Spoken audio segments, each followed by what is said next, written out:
Voilà, Bande Kobalandi, nous sommes sur les lacs Kivu, Touti, Bukavu, Tozalaki na Uvira, Tozalaki na Lemera, Tozalaki na Manyola, Toyeko Kende Idui, Tolongwaki kuna toke Walikale, Totamboli ba territoire moi ebele, Tozalaki na Goma certainement. Tolingito sololana mona mboka Vidie Chimanga apesa biso quand même résumé. Il a tourné wana parce que hier azalaki na sima ya Félix Antoine Tshilombo Tshisekedi na Vital Kamerhe. Mbote mona mboka Vidie Chimanga. Mbote ndeko Eliezer. Voilà toza sur les lacs Kivu. D'abord on a lingo fait impression na yo tourner au ezamba la liboso au sala ba tourner koto. Oui, sincèrement pour nanga ezamba la liboso na mona pe na rôle ba profondeur ya côté ya est ya mboka. Et en même temps, Salinga est pas si mounene, pas si makasi. Au début, ndenge to bundelaka bande kona biso ya babeni, ya ba Uvira, ya ba Butembo, ndenge to bundelaka bango à partir à Kinshasa. To yeba ke bazo ko souffrir na ba région oyo. Mais koya ko sentir yango ko vivre yango penza au jour le jour. Et sali biso prendre un sentiment en tout cas personnellement bon nangai. Na yebi ke ndeko Vital Kamerhe na ndeko Félix Tshisekedi bango ba mesana mwa mingi koya ba côté mais pour nanga penza ezalaki bala liboso et fois 10 fois 1000 lisusu nazo ko se rendre compte que soki makila na biso ezoko tanga isika na mboka c'est que makila na biso ezoko tanga bisika nyoso et oyo bandeko ba congolais na oyo bazoko vivre awa na côté ya Beni, côté ya est, côté ya nord, sud Kivu, Fizi Baraka. Bisika nyoso wana il faut ici là. Yango na sepeli mingi na message au président Félix Tshisekedi apesi alobi mukola rozala élu état-major de l'armée egoya komitia na est awa ti mokolo kimia ekozonga na kati ya mboka na biso. Mboka Vidie Chimanga tozonga siko côté ya tourner yango parce que là c'est la beauté ya RDC, richesse nango, de bazomona ba lake, ba mai, ba ngomba, ba nini. Bon, je sais que le peuple à Nord Kivu, à Grand Kivu, bazaka na posa kimia comme ça, bakola ki sabatu de quoi ils sont capables. Ça là 6 mois résumé. Voyage à Félix Antoine Tshilombo Tshisekedi na Vital Kamerhe na Nord et Sud Kivu. Ils ont échec, ils ont réussite, ils ont dengenine. Oh, en tout cas, ils ont réussi munene. To sepeli mingi kokoma na biso déjà na Goma, ba vila minene lokola Bukavu. Mais tant que toye kokota lisusu, tokende ba ila Idjui, kokota ba Walungu, ba Kabare, ba Katanga, bisika nyoso wana toke ko sala ndenge tolobaki yango na ebandeli presque du porte à porte, surtout à na côté à est, les arrêts qui vraiment très important pour na kozala penza na sentiment ya population na bisika nyoso. Ezaka raté ba grande ville o eza important, ezape na kati ya mboka to ba sentiment penza ya population eza ndenge nini, pe to ya na message o important au président Félix Tshisekedi azana yango pour na mboka. Mais Vidie Chimanga Seni yebi ke azana 21 candidats président de la République. Na terrain tangu boye awa na est Vidie Chimanga combien de candidats oyo beaucoup ti quand même que bazaba adversaire na bino sur terrain. Bon ngai na kamwe vraiment na kamwe on a 21 candidats toboyi te ba misusu ba se retirer pour la soutenir mais je pense que quand même quelques ba candidats ba tikali mais awa etumba ekomi penza namoni toro ba penza l'opposition ezoko bunda ezoko bundela ba territoire toza bandeko ya lamuka toza bandeko ya cash et tozo mona que population eza penza na volonté ya changement et wana ezopesa ngai esengo munene komona ke makambo ya bandeko Shadari tozoyoka yango kutu te FCC tozomona bango te donc tozoyeba ke lobby awa le 23 décembre changement ezokoya na kati ya mboka tozoyeba te mokonzi munene mokonzi ya sika surtout un changement ya système mobimba ezoya kosalema na kati ya mboka parce que quand on le tient pour dit et donc eza sûr et certain c'est que pouvoir en place eza lisusu na place te na mboka na biso parce que population mobimba na koloba te ke si esanzi yango be esi elembi bapasi nyonso toye na côté ya est awa tomoni mboka kitoko toyebi ke bandeko na biso ya est bazokosouffrir bazokokufa pamba bamaladi ekoti mais soki omoni kitoko ya mboka okoyeba ke rien que na batourisme tokoki kosala ebele mais au lieu kokotisa mutu na kati ya tourisme bandeko bazokende na bamine mpona koboma baninga kocréer insécurité etc. En tout cas une chose est sûre, c'est que le 23 décembre population congolaise aokende kovote mpona alternance, mpona changement ya système. Toyebi que makambo bafesese wana ya pouvoir en place esi esili. Alors nakopesa mpe message mosusu na bandeko na biso ya lamuka, eloko bazokosala tournée mais koyebisa baninga bavote te ou bien ke bautilize machine wana te, batika likambo wana, tokende to gagner, opposition e gagner, tokende to gagner FCC, toyeba ke lobby changement ya penza ya solo ekosalema na kati ya mboka. Mais Bango a raison na Bango, parce que il faut, téléspectateurs, vous devez retenir une chose, que Bitumba depuis Toyaki Awa, et Zaloko la opposition de Mtozali, Oya Bendi Koto, ça c'est vrai, selon ma image, selon Domoni, parce que ceux qui Félix était, c'est Fayoul, ceux qui Fayoul était, c'est Félix. Mais Bango peut vous banga que population wana bazo koyambaka Martin Fayoul Madidi, population wana koyambaka Félix Antoine Tshilombo Tshisekedi, et yako se transformer en population ya ERS Emmanuel Ramazani Shadar yango bakobanga wana penza nazo yebisa bino ezali impossible, c'est-à-dire ERS wana Ramazani akoluka bavoi koluka et okoma na loupe na torche bakoluka ngo na bita esika bakokende kozwango tango mususu bokoloba bakokende komeka na fichier électoral wana eza corrompu toyebi ke plus de 10 millions d'enrôlés toyebi penza te soki baza fictif soki baza solo to ndenge nini mais esika bakokende koluka bavoi biso toyebi te parce que bisika nyonso tozokende toyebi ke opposition eza leader to matato kita opposition eza leader. Moi mboka Vidie Chimanga, mais quelque part là et comme il est la opposition et comme ça bango moko adversaire ya bango moko au lieu à kobundela ko soane la côté moko wana tobenga ngo convergence parallèle ndenge ndeko Vital Kamerhe ndeko Félix Tshisekedi balobaki yango eza convergence parallèle, c'est-à-dire tozu penza majorité au pouvoir tozu bango en étau. Et si quand biso tozo bimela awa la muka pe azo bimela awa tozo ebake FCC on a ba ko soit voté on objectif na biso ba voix ya ba congolais et kenda kaka na opposition, ça c'est l'objectif numéro 1 pour que alternance ça le manakati ya mboka na biso.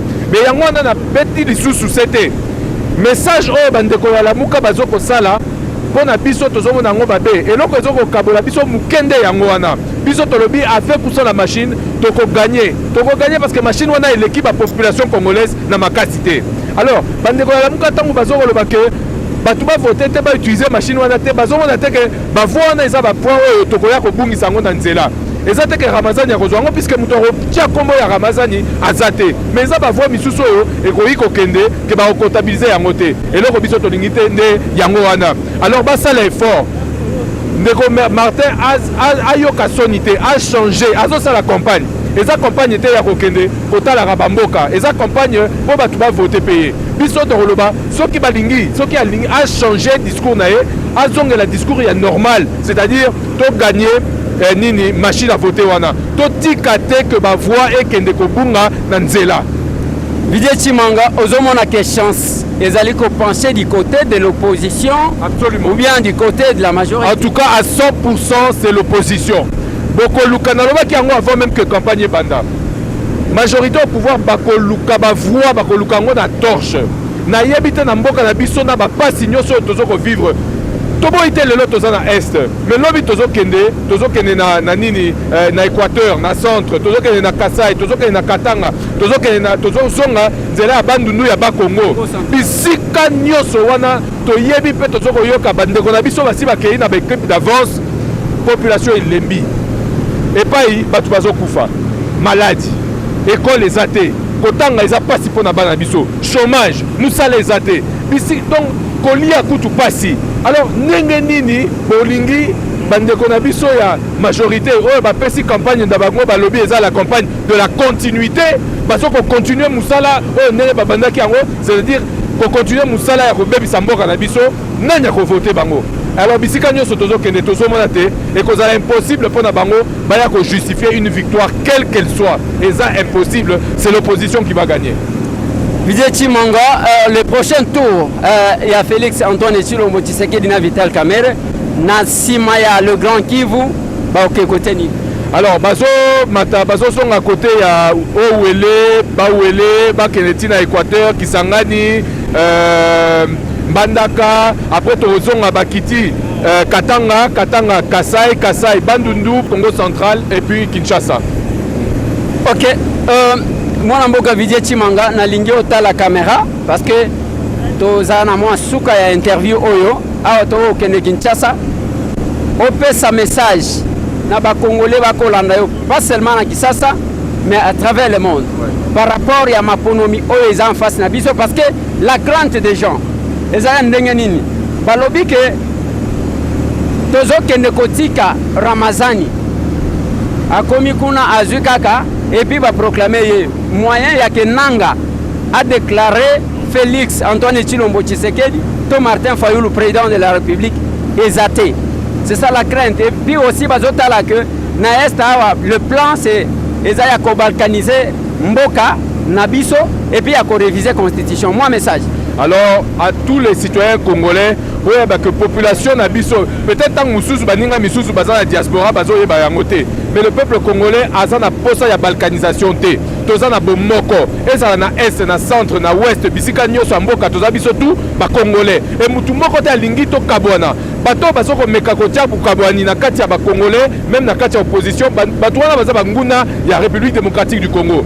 Toza na division na kati na bisoté, même denge tozomona que opposition ezosa la ba campagne et que il y a une convergence parallèle. Il y a la muka même na comment dire na cash. Nyoso wana ezako kabwana te, ezako luka le même objectif. Le même objectif c'est l'alternance na kati ya mboka na biso et que l'opposition puisse récupérer comment dirais-je l'avenir et l'intérêt de la population congolaise. Et là comme ya robanga ezate.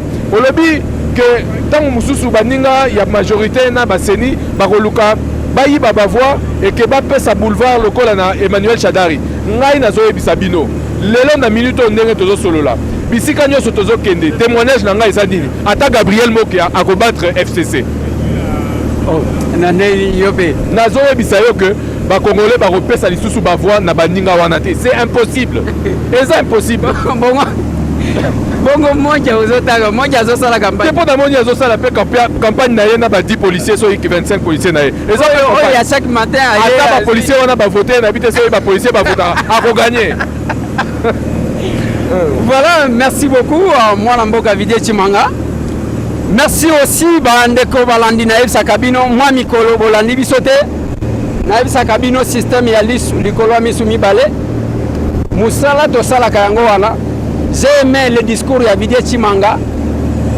L'adversaire de Félix Antoine Tshilombo Tshisekedi n'est pas Martin Fayulu. L'adversaire de Martin Fayulu n'est pas Félix Antoine Tshilombo Tshisekedi. Nazomona comment les réseaux sociaux ezali ko alimenter. Oyo abeti mpiaka, oyo asali boye. Balobi, oyo azui muke, pour que une solution soit trouvée parce que les Congolais vont souffrir. Et ce qui est curieux, 21 candidats, campagne bokosala mokolo nini yango na yebisa kibino bazwa ba bordero kaka boke ne kotika pona ko embrouiller faudra tout accepter lisusu moi muke parce que nasi na lobi yango mais il faut na bakisa il faut na lobela yango lisusu c'est très important. Il y a deux choses. Il y a liboso batu oyo bazo luka ba meka ko tout anisa biso mitu bazo sala œuvre moko inutile wana ya liboso mais ya mibale le plus important vraiment je le répète encore une fois c'est un appel nazo sala na bandeko ya lamuka. Il ne faut pas perturber l'esprit ya ba citoyens congolais, c'est très important. Il ne faut pas que tinda bango na ba message oyo ya kokende na kati ya bureau de vote pour na kotia ba papier oyo kozala comptabiliser te parce que ndenge nini tout à tolo que to gagner bokende soki bokende bo utiliser machine ndeko Martin Fayulu lobela ba citoyens congolais kobanga te ata ozongi musima muke kobanga te c'est l'intérêt de la nation to battre machine wana to gagner machine parce que le peuple congolais est au-dessus de cette machine. Voilà bandeko balandi, c'est qui est vrai que la chance penche de ces deux côtés-là, ce qui Félix était Fayulu entre les deux.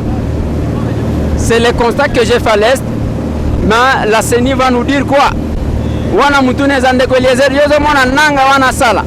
Mais loko toko lobato ya chiko sala musala, tozongi Kinshasa tokesala ya biso campagne électorale ndenge tokoloba yango tolobaki na bino bangonga oyo osepelaka na biso olingaka biso olingaka musala tosalaka.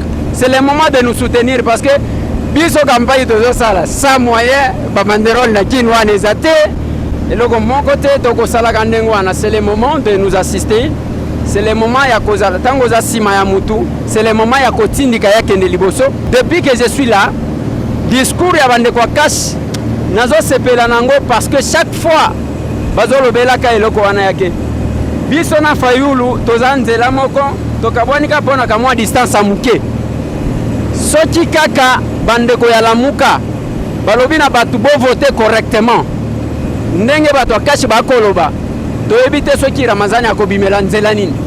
Ça c'est le discours onga na moni awa nayoki eloko mosusu te contre oyo ya makambo na akomona awa batie na ring UNC UDPS contre Martin Fayulu ceinture noire. Biso tozoluka ba ceinture noire soki combien.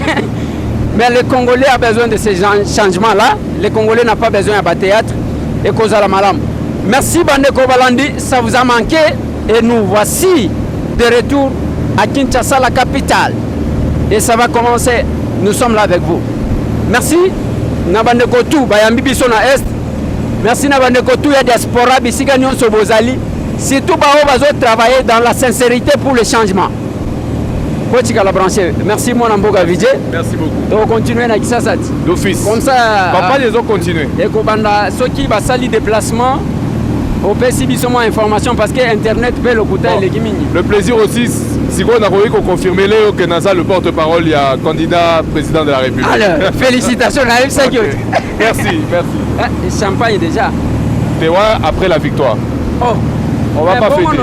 Donc on fêter victoire. Nomination. Voilà les titres, les Pamba. C'est l'essentiel pour pouvoir parler, être la bouche porte-parole. Il y a Félix Antoine Tshilombo Tshisekedi, porte-parole, il y a Kash. Nazali porte-parole du candidat président de la République, Félix Antoine Tshilombo. Cause un problème maintenant communication à IDPS. Absolument pas, absolument pas. Problème est athée, Kash. Communication à IDPS. Oui, binenge bimaka. Mususu ebimina samakolo, mususu ebimina litoi. Lelo et Tikeli Bisso, je crois, 13 jours, 14 jours.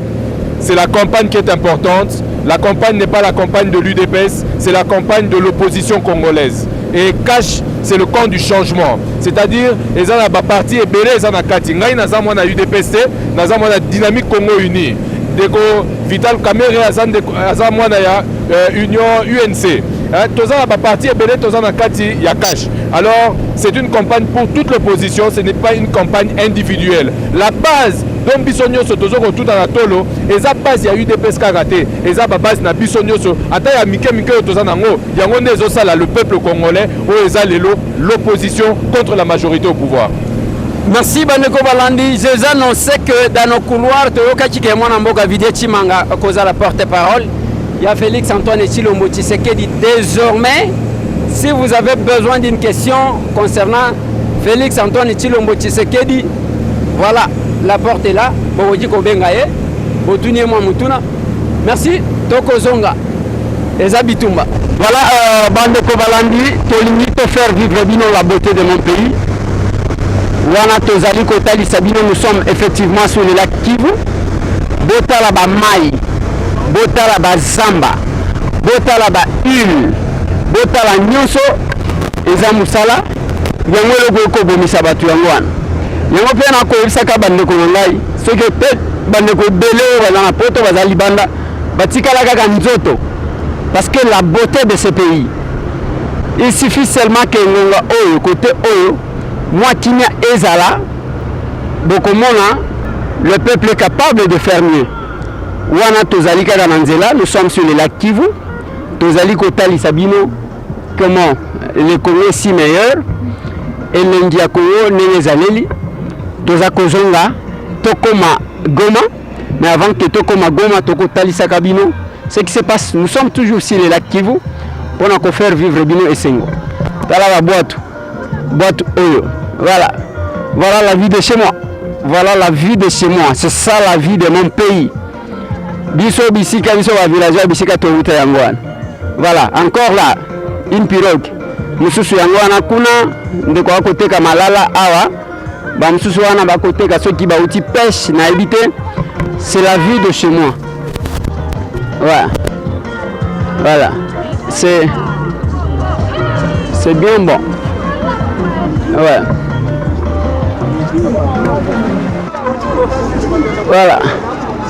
Voilà. Wana kanyi bakanyi mon bisi bauti pêche, je pense. Nazomona bangona moi sambaza. C'est la vie de chez moi, c'est que vous voyez. Et ce peuple-là n'a besoin que de la paix pour faire mieux. Le peuple a beaucoup de monde. Pambaté, Eza Moussala. Voilà, Bandeko Balandi, Tozaka Nakati ya Mobembo, Ndenge Toibisi Bino qui te faire vivre Bino la vie.